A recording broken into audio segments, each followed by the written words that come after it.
Bueno, entonces ahora sí, bienvenidas, bienvenidos. Vamos a dar inicio a esta nueva clase abierta del posgrado de Urbanismo Metropolitano de la Universidad de Buenos Aires, que se llama Ronda Metropolitana. Es un espacio de intercambio entre pares. Invitamos siempre a expertos, a políticos, académicos, a técnicos, y hoy nos toca trabajar con representantes de instituciones metropolitanas, que es un tema central, medular para el curso, que lo vamos recorriendo en distintos momentos, y hoy nos toca conversar con ellas y con ellos, en realidad con Yancy y con ellos, con Xavi y con Juan Pablo, que nos darán algunas ideas sobre para qué existen, para qué son, cómo va, cómo se conforman, qué desafíos tienen por delante, y a ver si entre todos nos llevamos una idea más acabada de qué es una institución de este tipo. Le vamos a dar la palabra a Lor Garel, que es la coordinadora académica del curso, que va a hacer la presentación formal. Adelante, Lor. Hola, buenas tardes a todos. Están con nosotros hoy Yancy, que es maestra en Políticas Públicas y licenciada en Administración de Empresas de la Universidad de El Salvador. Cuenta con más de 20 años de experiencia para el desarrollo metropolitano y local, enfocado en la articulación y gestión política técnica en entidades gubernamentales, locales, autónomas, ONGs y organismos internacionales. Trabaja para el Consejo de Alcaldes y la Oficina de Planificación de la Área Metropolitana de San Salvador, ocupando el cargo de jefa de la Unidad de Gestión Estratégica Metropolitana y Asistencia Ejecutiva. También es encargada de consolidar y articular la gestión organizacional del Consejo y de la Oficina. Ha realizado distintos cursos de formación, entre ellos se destaca la especialización en áreas metropolitanas del CIDEU, la gobernabilidad y descentralización institucional del INAR y la gestión eficiente de las entidades públicas regionales y locales del IFAESIL.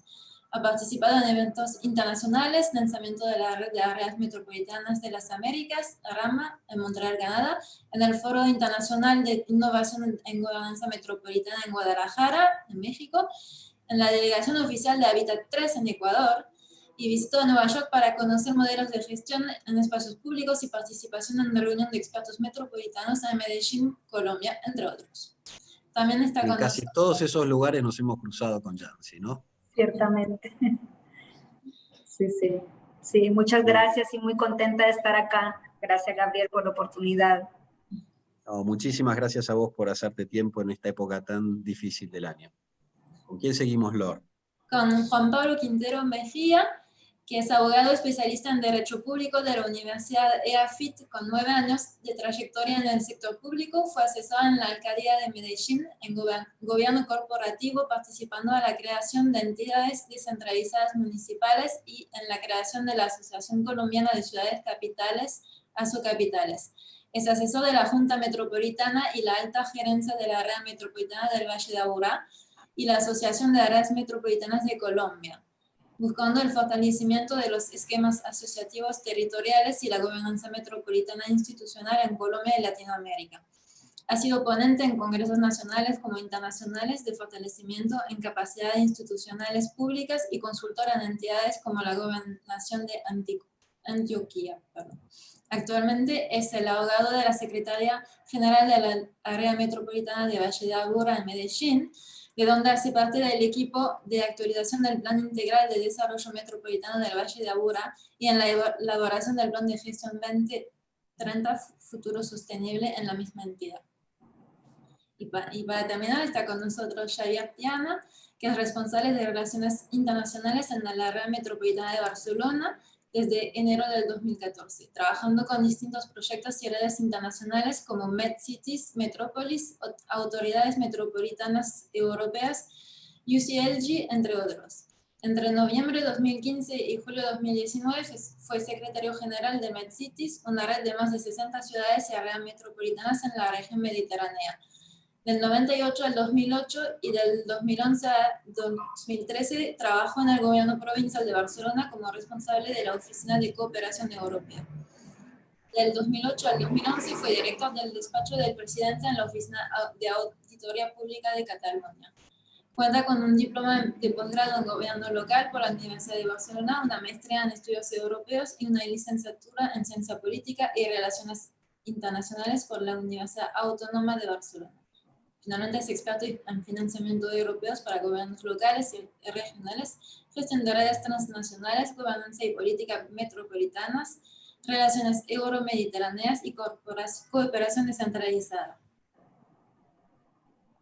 Muchísimas gracias, Lor, por la presentación. Bueno, a todos los alumnos y alumnas del posgrado que están presentes, les vamos a pedir que en la medida de lo posible prendan la cámara, y a los invitados que lo quieran hacer también, porque siempre ayuda al ponente a relacionarse mejor y a concentrarse, así que muchísimas gracias por estar del otro lado.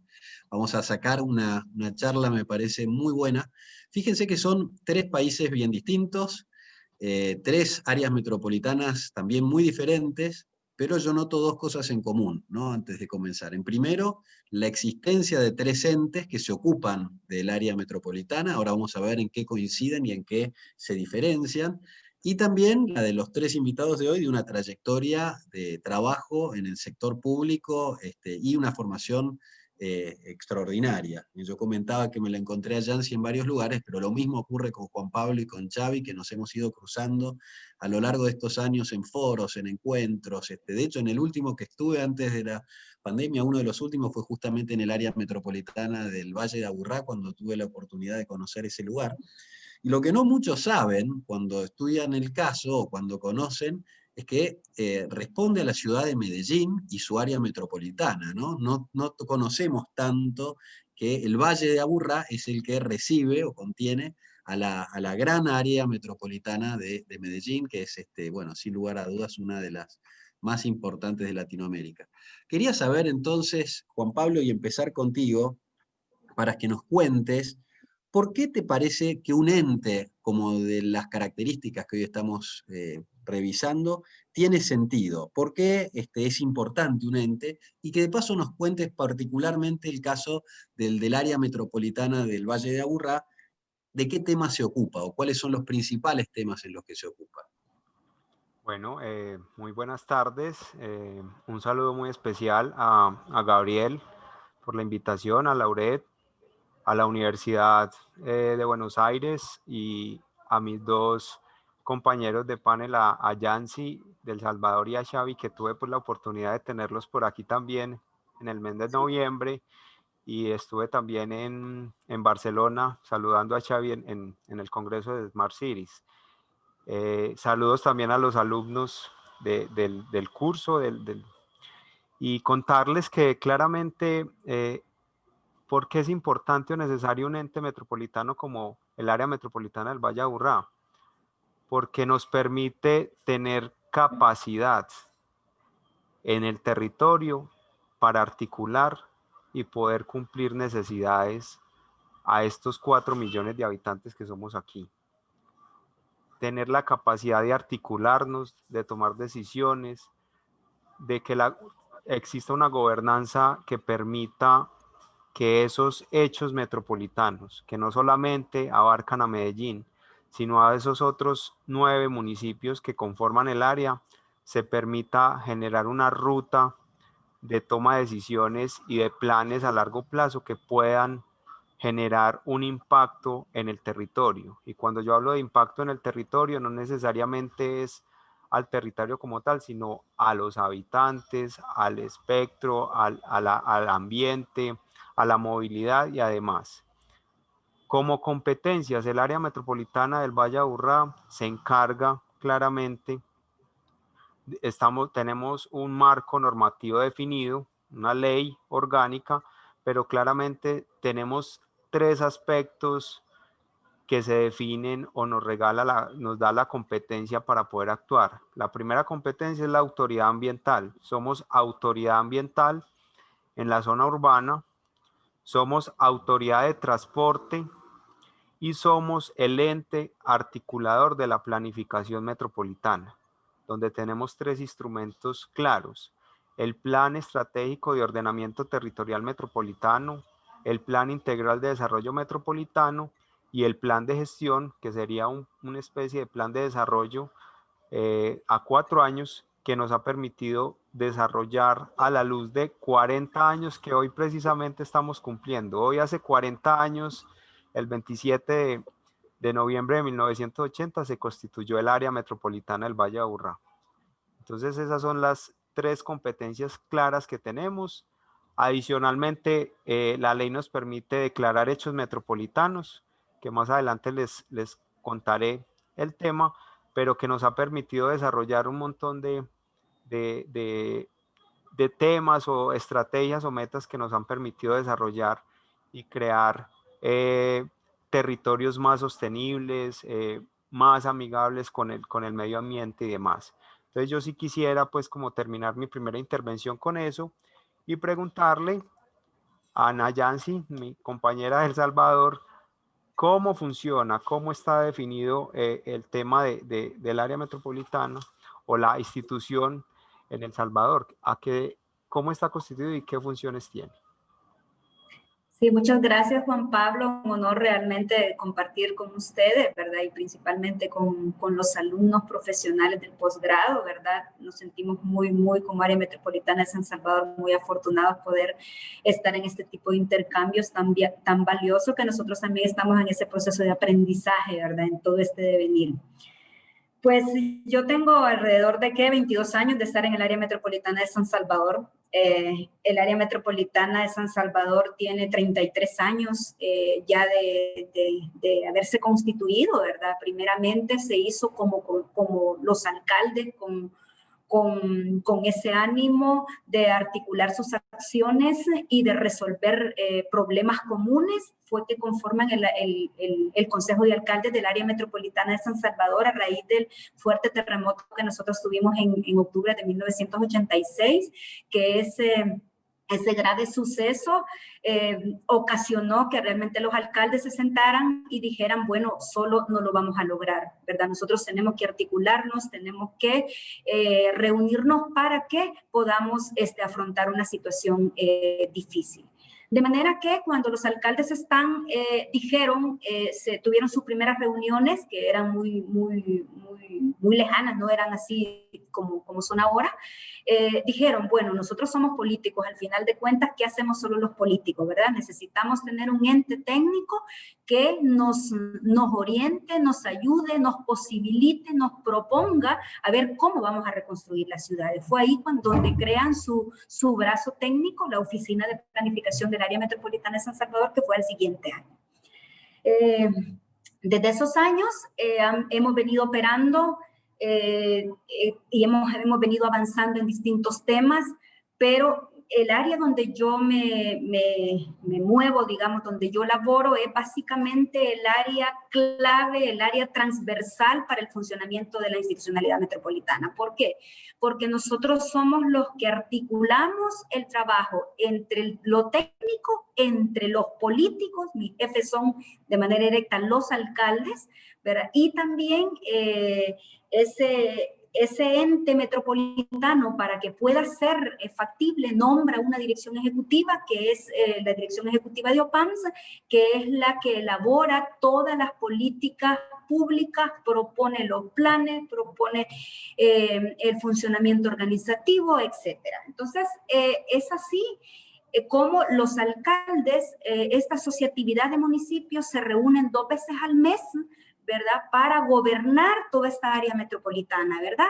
Definen acuerdos, Dirección Ejecutiva les presenta todos sus planes, su planeación estratégica. Ahora mismo estamos en la revisión de la planeación estratégica que ya termina a este año. Vamos a hacer un nuevo horizonte a 5 años más, estamos en todo este proceso y precisamente la Oficina de Planificación tiene como 3 grandes brazos, que es realmente la esencia del trabajo metropolitano. Tiene la Subdirección de Control del Desarrollo Urbano, que es la que se encarga de toda la parte del control territorial en la tramitología, que tiene que ver con los procesos constructivos, de línea de construcción, revisiones viales, permisos de agua lluvias, esa tramitología la tiene bajo la responsabilidad OPAMS. ¿Quién define cómo lo hace? Lo hace el COAMS a través de su reglamento a la ley, ¿verdad? Que precisamente, déjenme decirles que estamos también en un proceso de actualización de nuestro marco normativo de ley, como para ir consolidando más esta gobernanza. Y el tema fundamental en el cual es nuestro marco de acción es básicamente la planificación y el control del desarrollo urbano, desde lo local, ¿verdad? Ese es digamos, nuestro día a día, y también hay otra instancia articuladora entre el gobierno nacional, el gobierno local y lo metropolitano, que se llama el Consejo de Desarrollo Metropolitano. Ese organismo articula toda la parte de los planes locales con el gobierno nacional, y el ente técnico COAMS-OPAMS es el que dinamiza todo este proceso, ¿verdad? El que nos vamos a sentar con los ministerios del gobierno central y con nuestros alcaldes para la solución y el impulso de todos los problemas territoriales que cada uno tiene en la metrópoli, ¿verdad? Son 14 municipalidades, la coordinación la tiene el alcalde de San Salvador, el alcalde de la capital, y es la única mancomunidad que tiene un marco de ley que nos ha hecho posible ser sostenibles en el tiempo. No es solamente una voluntad política desde los territorios, sino que hay una ley especial que nos regula y que nos llama a que realmente seamos funcionales, porque si hubiese sido de otra forma, si hubiese sido solo voluntad de los gobiernos locales, era bien complicado, porque de pronto se quieren salir de la asociatividad y así ha pasado con otras áreas, no áreas metropolitanas, sino mancomunidades aquí en el país que precisamente han fracasado porque no han tenido todo ese proceso de ley que se requiere, y principalmente la voluntad política de los gobiernos en turno, ¿verdad? Que nosotros son cada 3 años que se cambia, como verán, es bien complejo porque es muy poco tiempo para consolidar planes y programas tendientes a solucionar los problemas territoriales que tenemos. Así que esas son las temáticas fundamentales que tenemos, Gabriel. Pero fíjense, gracias Yancy, fíjense qué notable, ¿no? O sea, de lo que hemos visto hasta ahora, 2 instituciones, una con 40 años de historia, la otra con 33 años de historia, la de San Salvador particularmente surgida después de una tragedia como un terremoto, pero que muchas veces son estos golpes los que hacen a los líderes entender que hay que organizarse de otra manera. Y me llama la atención también, y yo creo que en esto debe tener el récord San Salvador, no creo que ni en el Valle de Aburrá ni en Barcelona los alcaldes se reúnan 2 veces por mes para ver los temas comunes, ¿no? Piensen ustedes que hace un tiempo se me ocurrió lanzar en un concurso del BID la idea de armar un día metropolitano, ¿no? Un día para que todos los alcaldes de una misma región se reúnan una vez al año, era el pedido del día metropolitano. Y obviamente cuando empezamos a promoverlo alrededor del mundo, mucha gente empezó a decirme, bueno, pero nosotros ya lo hacemos. Sí, pero hay otros que no lo han hecho nunca, ¿no? En mi ciudad, por ejemplo, yo no tengo memoria que los 40 alcaldes de la región metropolitana se hayan reunido una vez en la historia, como tal. Probablemente lo han hecho en otro tipo de eventos, pero no para discutir los temas metropolitanos. Así que es bien interesante ver estas disparidades. Antes de preguntarle a Yancy, yo le quisiera preguntar a Juan Pablo sobre algo que mencionó Yancy. ¿También ustedes lo coordina el alcalde de Medellín? ¿O cómo funciona ahí el esquema de quién coordina el órgano de gobierno, digamos, del área metropolitana de Valle de Aburrá? Bueno, Gabriel, el órgano máximo de dirección del área metropolitana es la Junta Metropolitana, que está conformada por los 10 alcaldes que constituyen el área metropolitana de los 10 municipios. Adicionalmente, hay otros 3 invitados, que son un concejal del municipio núcleo, que es Medellín, un concejal de los otros, representante de los otros municipios, un miembro de una ONG ambiental, que se eligen entre ellos, y hay un invitado que no tiene voto, pero sí voz, del gobierno nacional. Quien preside esa junta metropolitana es el presidente, el alcalde de Medellín como ciudad núcleo, él es el presidente, y el secretario es el director del área metropolitano, que es elegido por esa misma junta. Estatutariamente y de acuerdo a la dinámica que hemos tenido aquí en el Valle de Aburrá, la junta se reúne más o menos cada 2 meses, hacemos una junta. Es una junta que hemos tratado de articular mucho, de manejar muy conforme a que asistan claramente los alcaldes. El mismo estatuto prohíbe la delegación de los mismos, no hay delegados, son ellos mismos. En caso de que no puedan asistir, pues el delegado o la persona que venga no tiene derecho a tomar decisiones, o sea, no vota, pero es un ejercicio que se viene haciendo y que hemos tratado de manejar culturalmente. Si bien cada 4 años cambian los gobiernos, no hemos tenido pues como ausencia de alcaldes en las juntas. Ha sido pues como un ejercicio muy dinámico y claro, además porque no solamente nosotros tomamos decisiones para los 4 años, hemos podido aprobar planes a largo plazo, de 10, de 15 años, entonces eso nos ha permitido también generar o tener un horizonte o una ruta muy clara para poder generar o manejar esa gobernanza que a veces es muy difícil y que claramente debajo de esa junta metropolitana hay unos consejos metropolitanos, que esos consejos metropolitanos lo que hacen es que vengan instancias o representantes de esos municipios. Por ejemplo, el Consejo Metropolitano de Planeación lo conforman los secretarios o directores de los departamentos administrativos de planeación de esas 10 alcaldías o de esos 10 municipios, y que nos han permitido procesar información de manera técnica para que pueda llegar de una manera más ejecutiva al nivel de la Junta y se puedan tomar decisiones de manera más concertadas y ya más claras para ellos. Muy claro, Juan Pablo, y bueno, esto nos deja con una vara alta para Xavi, que va a entrar ahora a contarnos el caso de Barcelona, del cual yo soy un gran fan. Tengo que confesar que siempre he sido un gran admirador del área metropolitana de Barcelona. Tengo en el pasillo de mi casa, Xavi, unos cuadros así de grande de Barcelona que me dieron en una visita que hice a la AMB en el 2004, cuando todavía eran un instituto. Así que me encantaría que nos puedas contar un poco, primero si los alcaldes se reúnen tanto como en El Salvador o en el Valle de Aburrá, que me parece que te han puesto la vara alta, pero en segundo lugar, que nos cuentes un poco cómo ha sido el proceso de transformación del área metropolitana. Me parece que en algo se parece a lo que contaba Yancy también, que nació como una oficina metropolitana de planeación, porque ha ido ganando, ¿no?, competencias. Hoy es un gran aparato, pero a lo largo del tiempo ha ido creciendo. Y esa historia me parece que es muy interesante si puede ser contada a los alumnos y a los funcionarios públicos que hoy nos acompañan.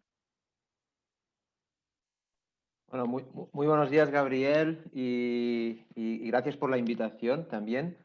Un saludo muy especial, bueno, a todos los alumnos y por escucharme, y a Nayansi y a Juan Pablo, que debo deciros que nos une una relación muy estrecha con ambas instituciones. Con el Valle de Aburrá y con San Salvador tenemos acuerdos de colaboración, proyectos conjuntos, o sea que nos conocemos muy bien y trabajamos muy bien conjuntamente. Y como decía Gabriel, tuvimos un fantástico debate en Medellín el año pasado, que fue muy rico. Bueno, para responder a tu pregunta, a mí sí que me gustaría decir que estamos hablando, en el caso de Barcelona, digamos, de un territorio muy compacto, muy densamente poblado, y en el que la ciudad capital, Barcelona, estamos hablando de 1,5 millones de habitantes, el área metropolitana estamos hablando de 3.200.000 habitantes, lo que sería el área metropolitana actual institución. Pero la región metropolitana de Barcelona es mucho más grande. O sea, la región metropolitana real son 5 millones de habitantes, o sea que es un territorio mucho mayor. Pero ¿por qué hay una diferencia entre el área metropolitana, institución, y la región? Bueno, aquí yo creo que una de las grandes diferencias que tenemos con otros esquemas nacionales o territoriales es que en nuestro caso la conformación del área metropolitana de Barcelona viene de abajo arriba. Es decir, no hay una ley nacional que la regule o no hay una voluntad del Estado donde se dice ustedes tienen que conformarse como área metropolitana, sino que hay una voluntad entre las diferentes municipalidades de cooperar, de mancomunar servicios. Y esto está en la raíz de nuestro sistema de funcionamiento. En nuestro caso, yo quizás soy un poco, no sé cuántos años tiene Juan Pablo, a Nayansi no se lo voy a preguntar, no voy a ser descortés, pero yo creo que en nuestro caso somos un poco más viejos. Ahora estaba contando, y esta voluntad de colaboración de estas instituciones metropolitanas que hemos tenido tienen más de 40 años. Estamos hablando del año 1978, cuando se creó la Corporación Metropolitana. Y esto pues ha ido con subidas y bajadas. Hubo un momento en que esta corporación metropolitana la desmontaron, porque en nuestro caso la región, y en el caso de Argentina, como sería la provincia, pues lo veía como un contrapoder y la desmontó. Y se crearon como 3 instituciones metropolitanas para prestar diferentes servicios, y hasta que en el año 2010, por ley del Parlamento de Cataluña, España es un país de corte federal, por lo tanto tenemos leyes propias y parlamento propio. Se creó la ley del área metropolitana de Barcelona con apoyo de todos los partidos políticos. Y esto es muy importante, porque en aquellos momentos estábamos en plena crisis económica y financiera, y se creó el área metropolitana de forma que juntábamos las diferentes agencias metropolitanas que había en una sola organización, en el área metropolitana de Barcelona. Y el área metropolitana de Barcelona pues, se creó en aquel momento como institución, la institución que tenemos actualmente, formada por 36 municipios. Es decir, Barcelona más 35 municipios, que por ley dice cuáles son estos municipios. Xavi, antes de llegar a la foto de hoy, que es lo que estás por empezar a contar, yo te quiero hacer una pregunta previa que me parece que es muy importante para que los alumnos y quienes hoy nos escuchan puedan entender bien la película. Pues es muy interesante lo que dices, ¿no? En el 78 se conforma esta corporación metropolitana que tenía como fin hacer ¿qué cosa? Básicamente trabajar en el ámbito de la planeación territorial. Era lo que yo llamo un instituto de planeamiento, ¿no? Sí. Planeación territorial. Y cuando se desmonta, ¿en qué 3 organizaciones se divide? O sea, se divide en una mancomunidad de municipios que se encargaría de los temas de espacio público, de territorio, espacio público, planeación, una entidad metropolitana descentralizada para los temas de medio ambiente, y aquí estamos hablando de gestión de agua y gestión de residuos, y una tercera entidad que se encargaría de los temas de transporte, el transporte a escala metropolitana. Sí que es cierto, y esta era una de las disfunciones que teníamos, es que el número de municipios no coincidía en cada una de estas 3 instituciones. Es decir, en el momento que todo esto converge en una sola área, en el área metropolitana, sí que hay 36 municipios que la conforman. Y más allá de que yo estuve viviendo en Barcelona un tiempo, con lo cual tuve la oportunidad de visitar esas oficinas, que me imagino que pertenecían a alguno de estos 3 entes que tú dices, ¿no? El que llevaba la AMB, no sé cuál era, pero ya se llamaba así, AMB. Entonces, la pregunta sería, bueno, lo has dicho entre líneas, pero lo quiero enfatizar. Algo prendió la mecha, ¿no? De los políticos en este caso para decir, hombre, hay que reorganizarse, hay que juntar todo esto. Y fue la crisis, ¿verdad? La crisis económica. No, yo te diría, no, más que la crisis fue la voluntad política de los políticos locales, es decir, de los alcaldes y las alcaldesas, que ellos dijeron, esto no puede funcionar así, tenemos que tener una sola organización, tenemos que hacer coincidir los mismos municipios que están en una entidad y en la otra, y evidentemente con el apoyo y una voluntad de los partidos políticos para formar esta ley, porque al final esta ley se tenía que crear en el Parlamento de Cataluña, donde están los diferentes partidos políticos. Pero a mí sí que me gusta insistir mucho en esto, que hubo una voluntad política del territorio, de lo local, de conformar esta administración. al final del día no estábamos haciendo cosas nuevas, lo único que estábamos haciendo era optimizar recursos y fusionarlo todo en una sola organización que continuó o continúa prestando los mismos servicios y que ha ganado algunas competencias en temas de desarrollo económico y desarrollo social, en temas de vivienda, pero básicamente las competencias troncales del área metropolitana de Barcelona son el planeamiento territorial y el trabajo en el espacio público, el transporte y la gestión del medio ambiente. Cuando hablo de medio ambiente es gestión de residuos y gestión de agua, es decir, temas que van más allá de la frontera administrativa de la capital. Y para responder al tema que me preguntabas, Gabriel, es ¿con qué frecuencia se reúnen? Nosotros tenemos un consejo metropolitano que está formado por 90 miembros.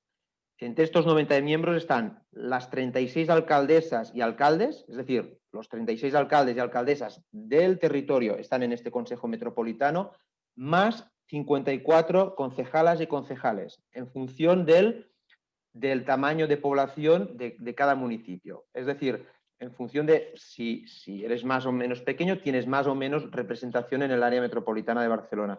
Estamos hablando de una administración local de elección indirecta. Es decir, que después de las elecciones municipales que tenemos cada 4 años, los 36 alcaldes y alcaldesas por su título y los 54 concejales y concejalas son nominados para el gobierno del área metropolitana, que se reúne una vez al mes, el Consejo Metropolitano, y su junta de gobierno se reúne 2 veces al mes. O sea, hay un momento cada mes en que los 36 alcaldes y alcaldesas del territorio se reúnen para hablar de los temas metropolitanos y adoptar los acuerdos que correspondan. Muy bien, estaba alta la vara también en Barcelona. Pero te hago una pregunta, cuando Dime. los alcaldes tienen que elegir a sus concejales, obviamente eligen a los de su propio partido, ¿verdad? O comparten con concejales de otro partido cuando tienen que elegir a más de uno. No, los alcaldes, evidentemente, va por su título, formarán parte del gobierno metropolitano, y los concejales y concejalas que son nombrados en el gobierno metropolitano va en función de los resultados de los partidos políticos. Es decir, en función de los resultados proporcional a cómo salió la elección. Exacto. Interesante, bueno, muy interesante. Fantástico. Oye, yo, Gabriel, si me permites o si me permitís, yo quería preguntarle una cosa que a mí me preocupa un poco a Nayansi. O me gustaría saber. Por una parte, ¿cómo se financia el área metropolitana de San Salvador? Y por otra parte, yo creo que es un tema interesante, el que comentaba ella del Consejo de Desarrollo Metropolitano, donde, si no me equivoco, se establece interlocución con el Gobierno de la Nación, con los ministros. Esto nosotros no lo tenemos. ¿De qué forma se establece esta relación con el Consejo de Desarrollo Metropolitano? ¿Y hasta qué punto es un espacio de coordinación o consenso o de tensión política entre el Gobierno de la Nación y el Gobierno local? Sí, gracias, Chávez.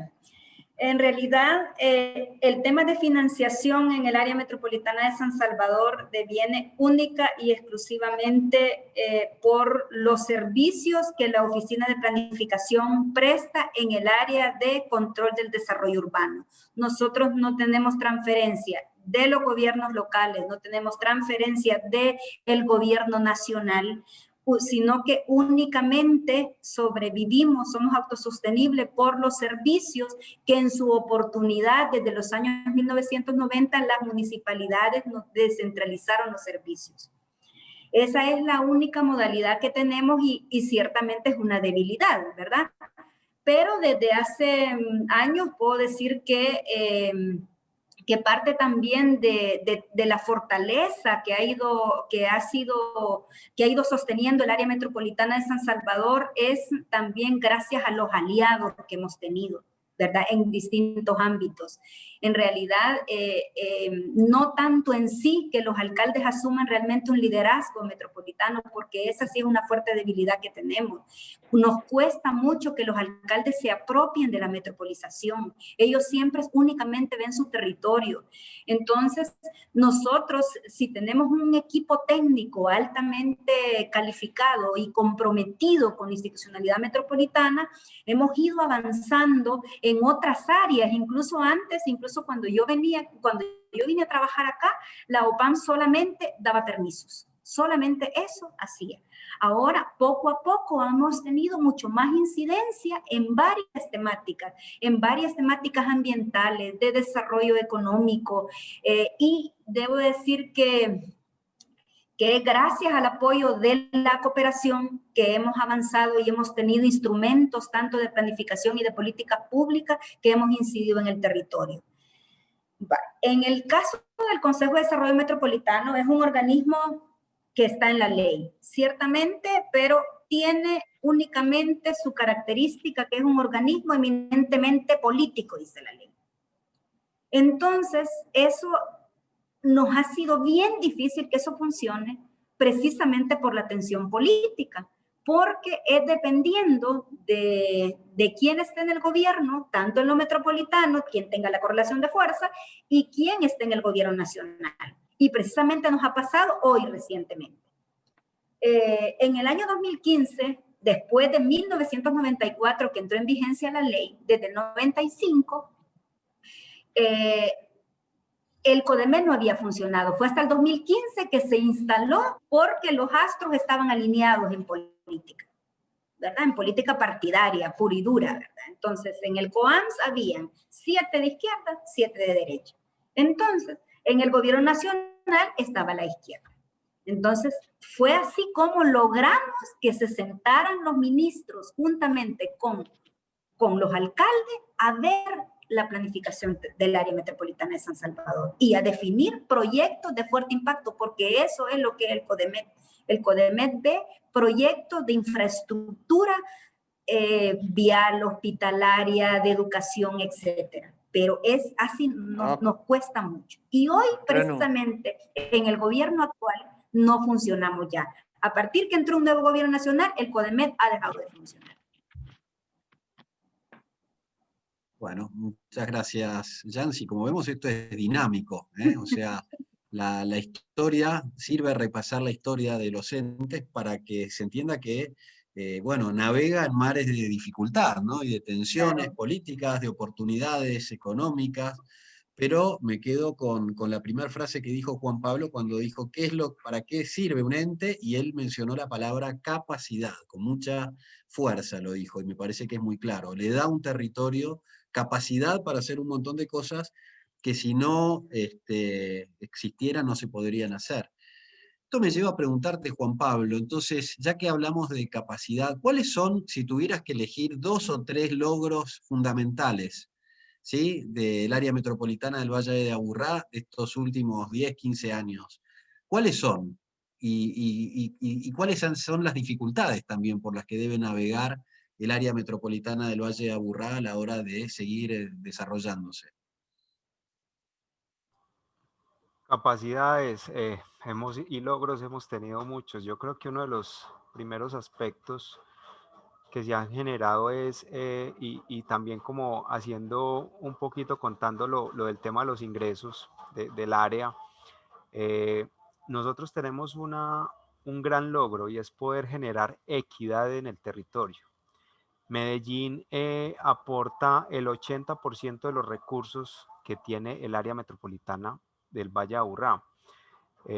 Más o menos en el año 2019 fue alrededor de 91 millones de dólares, para ponérselos en dólares, y donde provienen de 2 recursos claramente. Uno es la sobretasa ambiental, que da más o menos 60 millones de dólares, y 30 millones que dan aproximadamente por los recursos de participación, es decir, de los municipios que hacen parte del área. Ellos participan, dan unos aportes de participación que nos han permitido tener un presupuesto más o menos de esos 90 millones de dólares. Y conforme a ese recurso hemos podido generar varios impactos o varios logros dentro del territorio. Uno de los temas han sido las obras metropolitanas que tengan impacto metropolitano, intercambios viales. Somos socios en este momento de la promotora Ferrocarril de Antioquia, donde vamos a reactivar todo el tema del tren que va a pasar por todo el Valle de Aburrá, ¿cierto? Nosotros somos la única región en Colombia que tenemos metro de Medellín, pues el metro, y somos la autoridad de transporte del metro masivo. Entonces, hemos generado ahí una articulación de todo el sistema de transporte público, la integración al metro que ha permitido generar todo el sistema metropolitano, rutas metropolitanas, rutas alimentadoras al metro, o sea, todo un sistema metropolitano. Hoy en día ya estamos en la elaboración con el convenio, pues creo que lo firman la otra semana con el gobierno nacional para hacer el metro ligero de la 80. Entonces hemos podido tener a través de esos planes de movilidad a largo plazo generar un montón de acciones o obras que han irrigado pues como en todo el territorio metropolitano. Entonces, en principio es las obras metropolitanas, poder tener esa articulación con todo el sistema de movilidad metropolitano, la protección de toda la fauna, la flora en todo el tema ambiental. Y creo que una de las dificultades que hemos tenido para terminar esta intervención mía es el tema de la calidad del aire. Hoy en día nos está pegando mucho la calidad del aire por todas las partículas de PM2.5 que se generan en el territorio. Nosotros somos, si bien nos conocen como un Valle Aburrá, claramente no lo somos, somos un valle estrecho.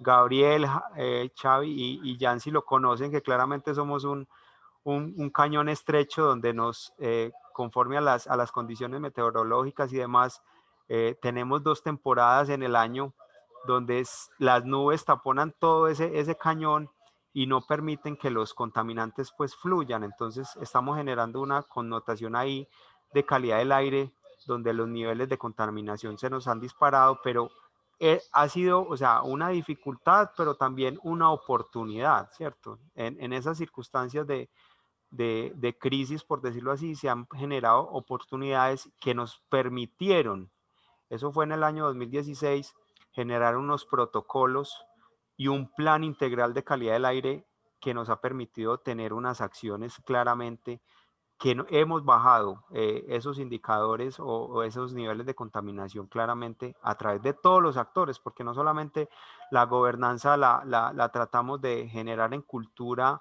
a nivel interno con lo político y lo técnico, como lo mencionaba Yancy, sino también esa gobernanza con la ciudadanía, que se apropie de los temas metropolitanos, el tema de calidad del aire, el tema de la movilidad, el tema de la seguridad, que se está convirtiendo también en un hecho metropolitano, una problemática.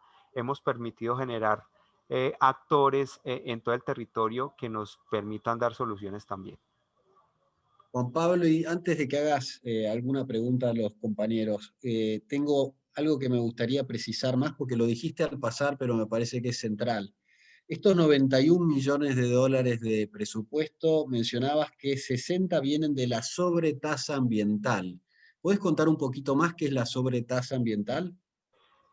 La sobretasa ambiental es un tributo, pongámoslo así, denominémoslo así, un tributo que está definido por todo el Sistema Nacional Ambiental.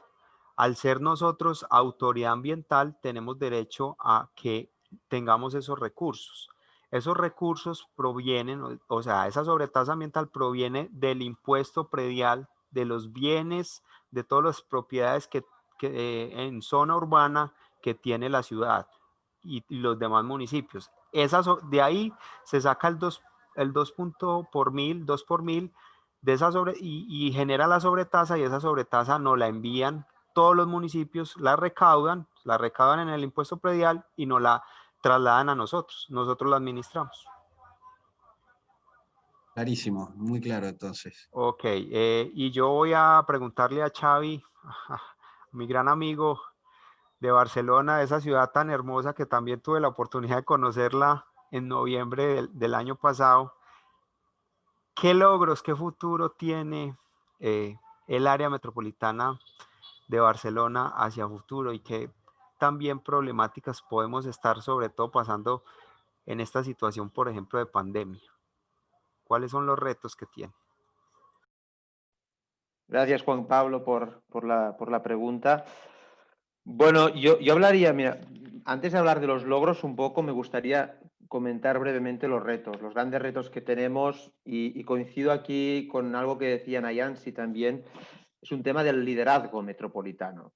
Es decir, en nuestro caso, como os decía, tenemos una institución donde hay 36 alcaldesas y 36 alcaldes, hay una presidenta, que en este caso es la alcaldesa de Barcelona, no lo había dicho, pero a mí me gustaría que nuestros políticos tuviesen más una visión metropolitana y un liderazgo metropolitano. Ellos ven al área metropolitana como una institución técnica que les presta servicios, pero no lo ven como un sujeto político. Y esto yo creo que le hace perder potencia a la organización. Por otra parte, también creo que nuestra ley, como os decía, es del año 2010. Yo creo que también ha llegado el momento de empezar a pensar en alguna reforma de la ley. Por ejemplo, con la crisis de la COVID, pues se ha visto que algunos ámbitos donde no tenemos competencia afectan a los servicios que prestamos. Un caso clarísimo, la salud. Nosotros no tenemos competencia en salud. La salud es una competencia, en nuestro caso, de la región. Pero ¿qué pasa? El transporte, la gestión del agua, la gestión de los residuos han tenido un efecto en la salud y nosotros teníamos que estar pendientes de las indicaciones de la autoridad de salud. Lo mismo en temas de seguridad. Nuestro espacio público lo regulamos, pero dependemos de las policías municipales y de la policía regional en este sentido. Y durante la COVID hemos tenido que limitar el acceso a espacios públicos como parques urbanos, como las playas. Es decir, que es importante que en estas organizaciones metropolitanas o cualquier tipo de organización tengamos una visión más holística que vaya más allá de las competencias que uno tiene descritas por ley. En cuanto a proyectos, yo diría como institución metropolitana tenemos grandes proyectos y ahora, y lo ligo con un tema que decía Juan Pablo, para nosotros el tema de la calidad del aire también es un tema altamente prioritario. Barcelona ha creado una zona de bajas emisiones de 95 kilómetros cuadrados, una de las más grandes de Europa y yo diría del mundo, que incluyen toda la ciudad de Barcelona y sus alrededores, es decir, donde se está limitando el acceso de determinados tipos de vehículos y por lo tanto, para reducir las emisiones que Juan Pablo decía, tenemos proyectos muy interesantes de escala metropolitana en lo que es la reordenación de los ríos, la reordenación de los parques naturales, espacio público de calidad, etc. Hay una apuesta también muy grande en tener un transporte público más verde, cada vez utilizando mejores tecnologías, vehículos híbridos, estamos estudiando el tema del hidrógeno, vehículos eléctricos. Hay una apuesta muy clara también para las ciclovías, a escala metropolitana, la bicicleta, etc. Bueno, y en muchos otros ámbitos donde podríamos seguir avanzando. Sí que también a nivel del ciudadano de la ciudadanía, no hay un conocimiento real del área metropolitana de Barcelona. Pensar que no doy cifras, si no queréis, pero en nuestro caso el presupuesto del área metropolitana estamos hablando de un presupuesto de alrededor de 1.000 millones de dólares anuales. Porque el transporte es caro, la gestión de los residuos es muy cara, la gestión del agua es muy cara.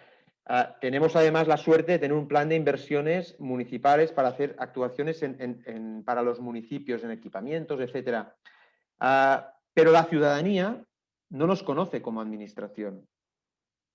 Porque ahí lo que es la elección directa, el ciudadano escoge a su alcalde, su alcaldesa, pero no escoge a la presidenta del área metropolitana. Bueno, y esto por una parte tiene sus ventajas, porque tienes menos presión social, menos presión mediática, pero por otra parte le quita un poco de legitimidad a lo que es la institución.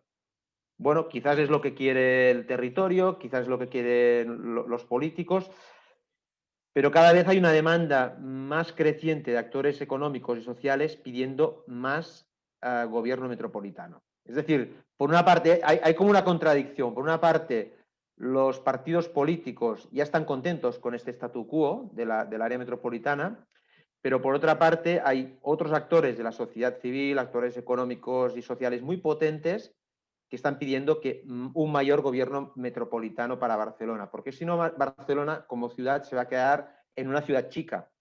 Es decir, si Barcelona como tal es una ciudad que quiere competir a escala global con otras ciudades, tiene que tomar esta masa crítica del gobierno metropolitano o del área metropolitana. Bueno, un broche de oro para este cierre, porque nos pone en la discusión de la gobernanza, ¿no? De la búsqueda y de la... En el fondo siempre decimos, ¿no?, en el curso que la ciudad es el éxito que es porque es una forma de organización de la gente, de la sociedad en el territorio. Pero que la división, tal como la conocemos, ¿no?, en municipios, si bien el otro día discutíamos en un foro ahí en Bogotá con Pedro Ortiz de que tiene no sé cuántos miles de años, la realidad es que en el Estado moderno la ciudad se administraba desde este nivel de gobierno, el gobierno del nivel municipal, podríamos llamar, que eran pequeños poblados, pequeñas ciudades, era el cara a cara con el vecino. Pero claro, ¿qué ha pasado? Que en el siglo XX las ciudades han crecido mucho más allá de sus bordes, y tenemos que repensar, ¿no?, la forma de organización social en el territorio, que es un poco lo que está planteando Xavi con esto, y obviamente genera en el status quo y en la división política de poder un montón de preguntas. Muy bien, bueno, hemos hecho un recorrido, podríamos seguir hablando mucho tiempo, pero me parece que nos hemos llevado un pantallazo de estas tres instituciones, de su antigüedad, de su jerarquía, de sus desafíos. Me encantaría ver si hay algunas preguntas del público, empezando por alguno alumno del curso, ya que hemos estado hablando de estos temas durante mucho tiempo, y también de los que hoy se han sumado a la clase, hacer alguna pregunta por el chat, la podemos tomar. Ya veo que ahí Nadia ha formulado una pregunta. Así que vamos a ver, empecemos primero con alguna pregunta del posgrado. ¿Qué alumna o alumno quiere hacer alguna consulta a cualquiera de los tres o a los tres en particular? Adelante. Adelante, Maximiliano, presentate, por favor.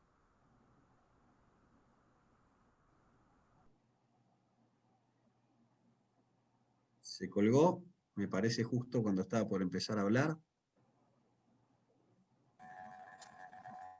A ver ahora, Maximiliano.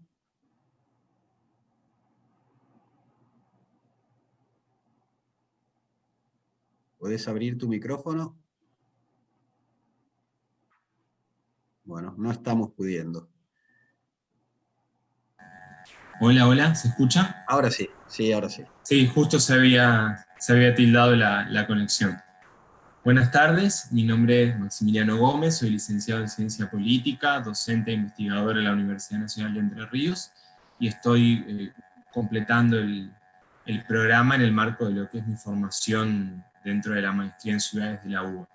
Mi pregunta es para Xavier Tiana y tiene que ver con algunos factores que considero son críticos o clave, y bueno, cuál es su opinión al respecto en función de la experiencia que tienen allí en relación a los factores críticos sobre la gobernanza multinivel y qué resultados han tenido, especialmente en lo que tiene que ver con promover el involucramiento y la participación ciudadana. ¿Qué experiencias positivas destacan de estos últimos años en ese sentido?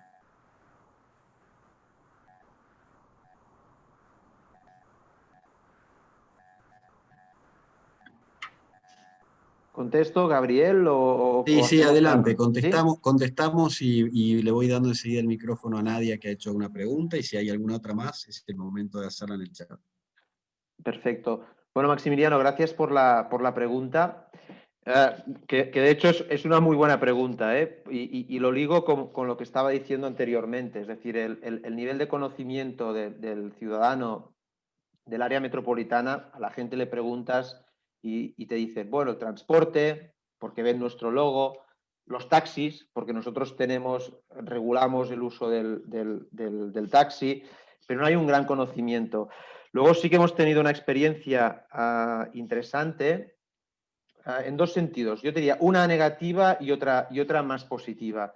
Por ejemplo, cuando hicimos el plan de gobierno de este último mandato, se hicieron unas presentaciones en el territorio. Es decir, nosotros hay unas elecciones, se hace un plan de gobierno metropolitano para 4 años y se hicieron unas sesiones participativas en el territorio. Bueno, el nivel de participación de la gente fue muy bajo, muy bajo. Es decir, participaban algunos concejales y concejalas, alguien vinculado a los partidos políticos o a entidades de la sociedad civil, pero el ciudadano de a pie no participaba. Después sí que había una experiencia más interesante, participativa. Nosotros no he tenido ocasión de comentarlo, pero el área metropolitana, uno de los grandes proyectos que tiene para los próximos años y que está en marcha, es el desarrollo del nuevo plan de desarrollo urbanístico.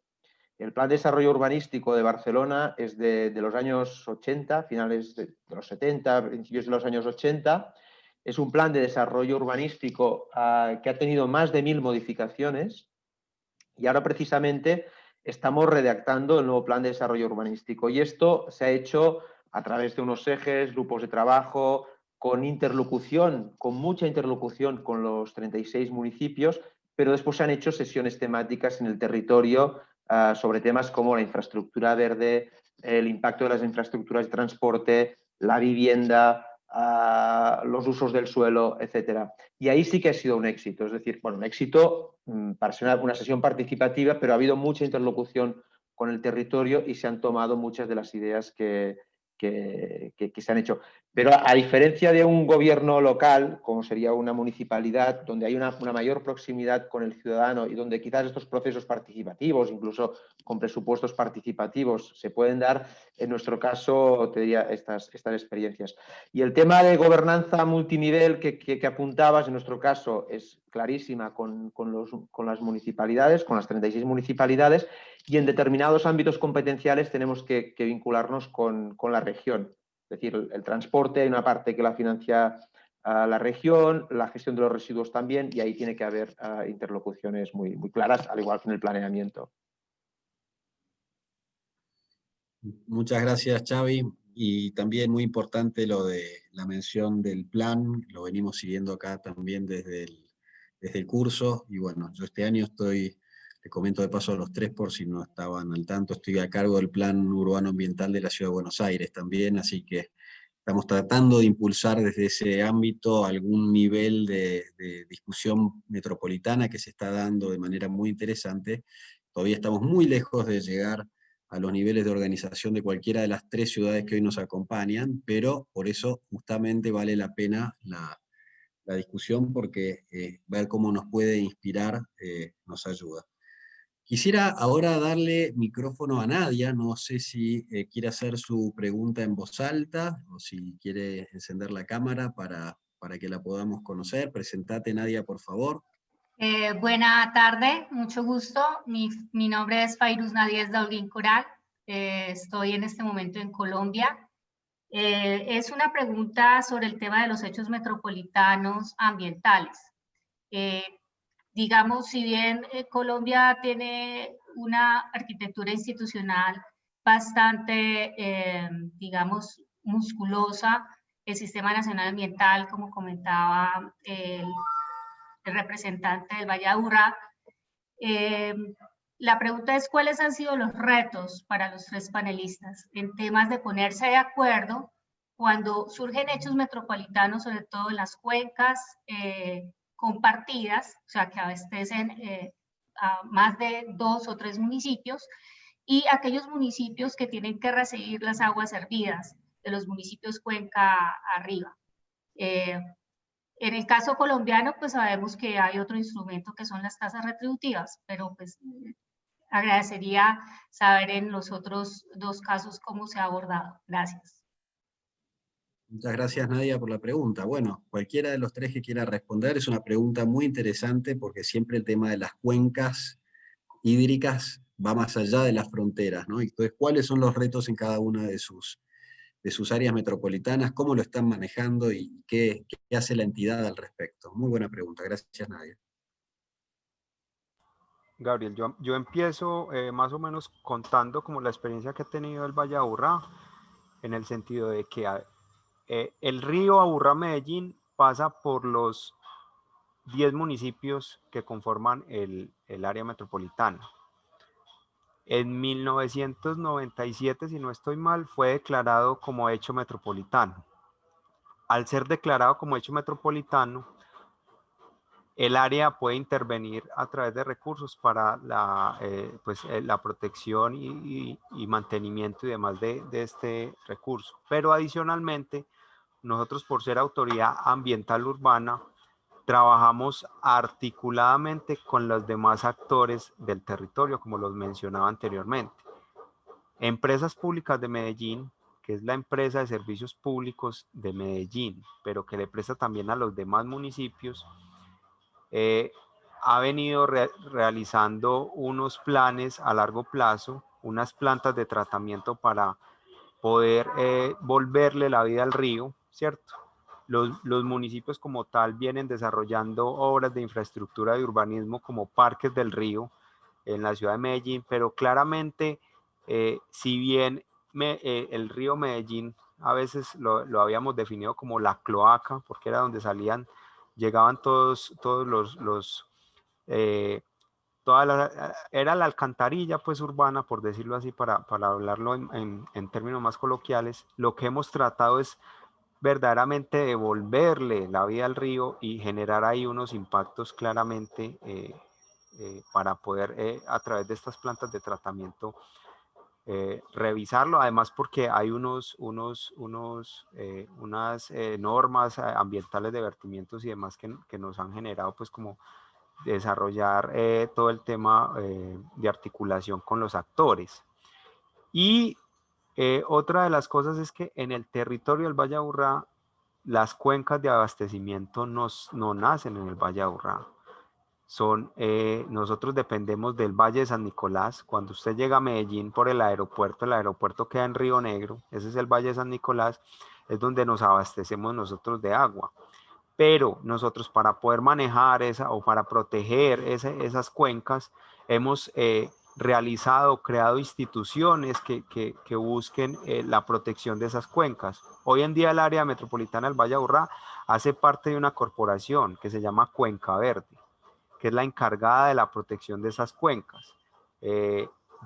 ¿Quiénes somos los socios? Está el área metropolitana del Valle de Aburrá, está Empresas Públicas de Medellín y están las demás autoridades ambientales como es Corantioquia, Cornare y creo que el sector privado también se ha unido a través de los sistemas de responsabilidad social. Entonces, claramente somos, lo que buscamos y lo que les definía claramente es que nosotros queremos que esa gobernanza no solamente sea a un nivel interno, sino que se irrigue sobre todos los actores del territorio, y lo estamos haciendo para proteger las cuencas hidrográficas que tenemos y pasan por el Valle de Aburrá. Gracias Juan Pablo, y siempre el Valle de Aburrá, la verdad, Medellín en general, se ha destacado por la innovación, ¿no? En la construcción de estos organismos. Ojalá se transmita esto al resto de Latinoamérica, porque así como Barcelona me parece que lo ha hecho claramente en Europa y en el Mediterráneo, Medellín también lo está haciendo en Latinoamérica, bueno, y hoy El Salvador en Centroamérica seguramente, así que tenemos 3 claros referentes de esta cuestión. ¿Algo que quieran agregar, Yancy, sobre este tema? ¿Ustedes cómo manejan el tema de las cuencas, los hechos metropolitanos ambientales, tal como lo definió Nadia? Sí, nosotros acá en el área metropolitana de San Salvador no tenemos la competencia de la autoridad ambiental. Esa está centralizada en el gobierno nacional, ¿verdad? Sin embargo, más que todos los municipios, lo que padecen muchas veces es en las temáticas de límites territoriales, ¿verdad? Pero la problemática y las soluciones las resuelven a través de convenios de colaboración. eso es lo que prácticamente acá en el área metropolitana se ventila. Bueno, y es interesante ver el contrapunto, ¿no? Entre una entidad que es autoridad y que incluso hasta se financia cobrando un porcentaje de un impuesto específicamente para esas cuestiones, por lo cual tiene no solo la competencia, sino la obligación, ¿no? De participar y hacer estas cuestiones, de una otra área que es más diplomática, ¿no? Es mucho más enfocada en la diplomacia de muchos temas, y probablemente sea una voz importante, pero con más poderes soft, podemos decir, ¿no? A la hora de interactuar, no necesariamente presupuestarios, pero es interesante ver dos modelos, cualquiera de los dos muy interesantes para implementar. Y Xavi, ¿qué pasa con Barcelona? Bueno, en nuestro caso los ríos metropolitanos que tenemos dos grandes ríos, perdón, no puedo comparar con los ríos latinoamericanos. Tenemos dos ríos que cruzan el área metropolitana, al igual que decía Juan Pablo, eran auténticos vertederos hace 30 años, y son ríos que se han regenerado. La autoridad de cuenca no es nuestra, es de la región. Nosotros tenemos la competencia de tratar las aguas y hacer la provisión de aguas en boca. Es decir, hacer llegar las aguas, el agua potable a los ciudadanos, y esto lo hacemos a través de empresas públicas, empresas mixtas o incluso privadas. Sí que hemos desarrollado un par de proyectos o de estrategias importantes, digamos, de cómo hemos regenerado estos ríos, que como decía, cruzan toda la metrópolis y cruzan diferentes municipalidades, y son ríos que los hemos devuelto a la ciudadanía.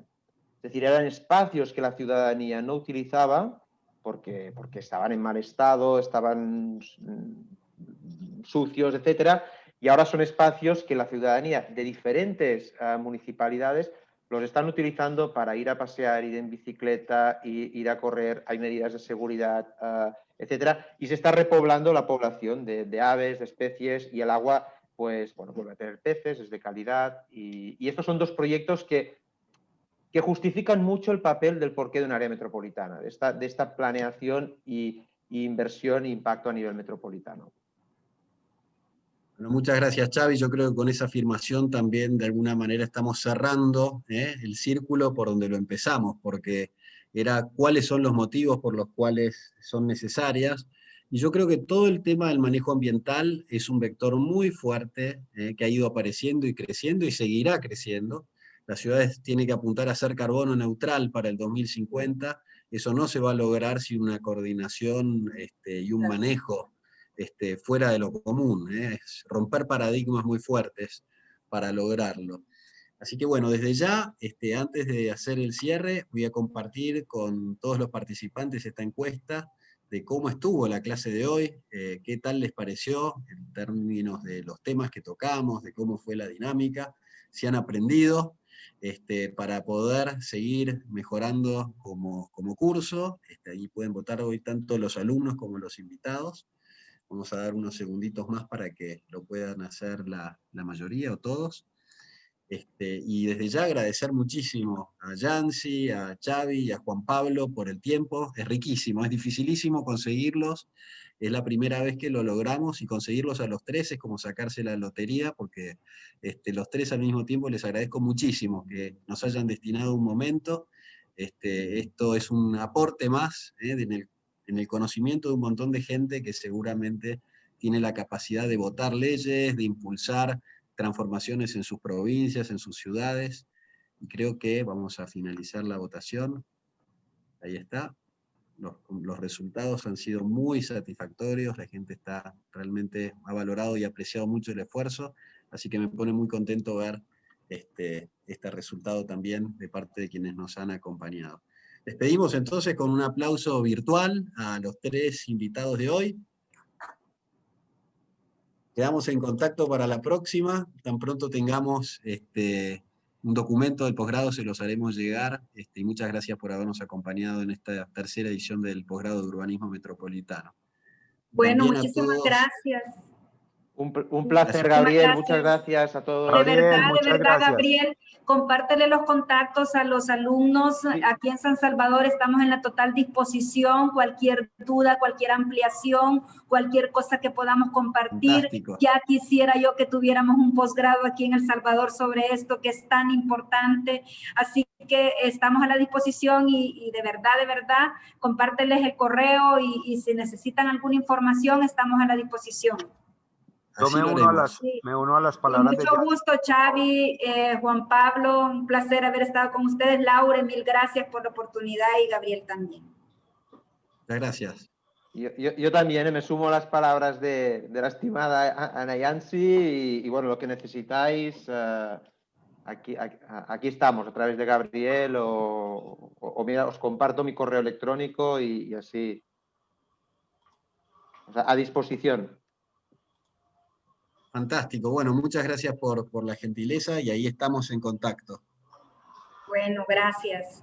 Muchas gracias. Por aquí también y los esperamos por aquí en Medellín, cuando quieran. Gracias. Luego.